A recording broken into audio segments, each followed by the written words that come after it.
So a lot of that information about Fauci and the origin and all of that I had, and people helped me piece it together. And it's just infuriating that he's still skating. Well, And the most infuriating to me thing was that he knew about the miscarriages during the first trimester. He knew about that, and he was still promoting it for pregnant women. Like, how many women listened to him and got vaccinated and then had a miscarriage? I mean, we don't even know what the numbers are, right? Because those are never reported as vaccine injuries. We have no idea. I mean, but I was listening to, who did you have on the other week? That lady who wrote the book. You got into it with her. She had a book you're talking about. I can't remember. She's like an investigative. Annie Jacobson? Yeah. She about the germ warfare, about biological warfare. So I was just listening to that, and then I did like you were talking. We didn't really get into it. Like, we didn't argue. A little bit on the origins and the gain of function and all of that. Oh, well, she just probably was trying to be politically correct and probably not.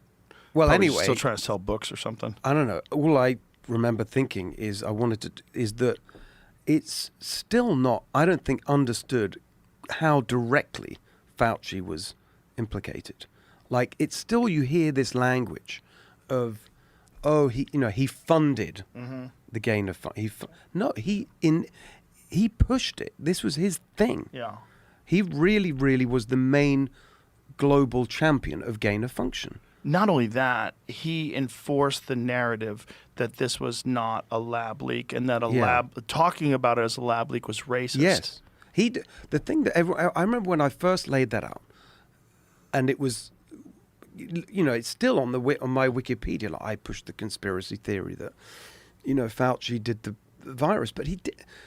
I always try and show people, like, when they say, well, why would he do something like that? He was really the main advocate. There's a piece he wrote. I always start with this, which is, I think it's December 2011, because gain of function had been around a few years. They started with the ferrets or whatever, and they had this new technique, Ralph Barrick and all of that. Yeah. And then it became very controversial in the scientific community. You had a whole bunch of scientists saying, this is crazy. This is going to lead to a pandemic. You had people saying that. Yeah. And Fauci argued back, and he wrote this piece at the end of 2011 with the other guy, Francis Collins, who ran the NIH, saying that engineering, I think it's almost exactly, engineering a potentially dangerous virus in the laboratory is a risk worth taking. He wrote that. Like, he was pushing this stuff. And like, the thing that everyone, it was his initiative. It wasn't he's like passively funded this thing that some other minions were doing. This was his big thing. Yeah. It's just outrageous that it hasn't been. And he broke the rules. That's the other part that people forget. That Obama in 2014 put a moratorium on it. Yes. Which included stuff that was already in train, which included the project that led to COVID.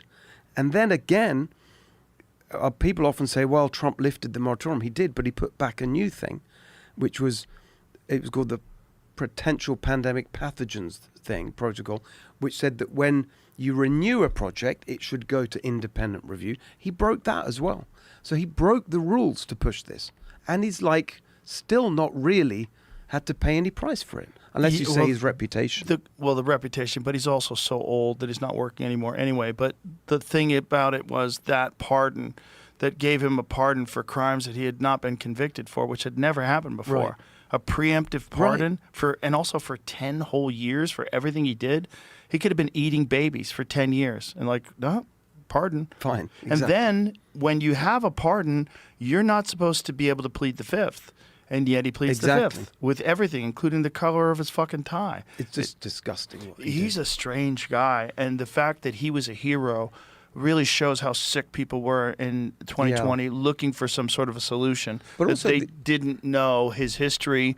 They didn't know what he did during the AIDS crisis. Yeah. He's a scary person. Yeah. And he scares me. And the arrogance of it. And the thing that I'm also get really pissed off about still is when you hear the conversation around this, going back now to the lockdowns and all of that and the school closures that was such a disaster, businesses, churches, and people say, well, we didn't really know and it was early and we did know.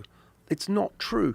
I did a piece March 2020 Like it was before the end of 15 days to slow the spread, right at the beginning, because I got to know through Stanford, Jay Bhattacharya, John Ioannidis, all these guys that were speaking out. They did a blood, what they would call it, seroprevalence thing in Santa Clara County, where this whole thing started, proving everything that we now knew, and including what Fauci now we know from his diary knew as well.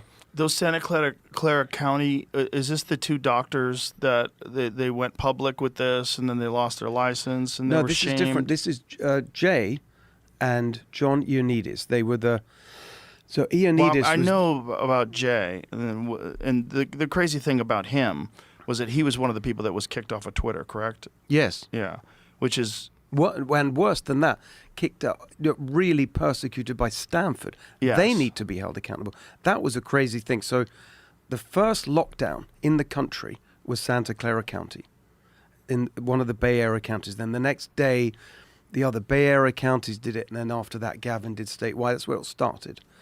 And the woman who pushed it was the public health, God, I haven't talked about this for ages, the public health director or whatever of Santa Clara County, Sarah Cody. And she was married to the head of Stanford Medicine. And Jay spoke out against what was going on with actual data. They did a study of what was happening in the community that proved that the case fatality rate was far lower than what they're saying. Well, it was also in the leaked emails. All of this. He was aware that it was far lower, and he was still promoting it. Exactly. But the point is that it was, again, corruption. Because he was speaking out against the lockdowns that were pushed by this woman, Sarah Cody, her husband, who was head of Stanford Medicine, persecuted Jay. He was treated so badly. They suspended him. They accused him of, they had some bullshit investigation into him. Outrageous. That no one's ever done anything about that, as far as I can tell, with Stanford. No, it's creepy to watch that top-down power in action when you know that they're lying. And when you're seeing these text messages and emails, the Fauci thing is very creepy. When it just shows you why he was pushing for that pardon. But then there's the question of whether or not that pardon's even legitimate because it's all auto pen stuff. Yeah. And Biden was out of his fucking mind. I know. But the thing I always think is also this, the state level, so it's a federal pardon. Right. And so states are going to, but then there's this immunity if you're doing stuff in your public role. You can't be sued for that or something. I don't know. Well, I mean, he lives in hell. I mean, he knows. But I think he's a bit of a sociopath. I think there's something about him. Like when he was prescribing people AZT for AIDS, he's a doctor. He's well aware that AZT was pulled as a cancer medication because it was killing people quicker than cancer. They were using it as chemotherapy, and people were dying faster. And so they already had this FDA-approved drug. And so this new gay cancer, I mean, they literally were calling it the gay cancer at first. They just started giving it to them. Like, well, we have a medication for it. And then Fauci's on record saying the reason why we prescribe AZT is because it's the only medicine that's both safe and effective. Effective at what? Effective at killing asymptomatic people? They were also using the same playbook that they used during COVID by using these testing methods that had an enormous amount of false positives. Like Kerry Mullis himself there's a video of him. He's the guy who invented PCR testing. He's talking about Fauci. Fauci doesn't know what the fuck he's talking about. Yeah. He's a bureaucrat. The guy's full of shit. He doesn't know that you should never use a PCR to determine whether or not someone is ill. He's like, it's not how it works, because if you ramp up the cycles enough, you could find anything. And that's what they did during COVID. They found it's 80-something% false positives. Fortunately, a lot of those people weren't forced to take AZT. But there's a lot of people that turned positive for HIV that probably didn't have it at all. They gave them AZT and they were fucking dead.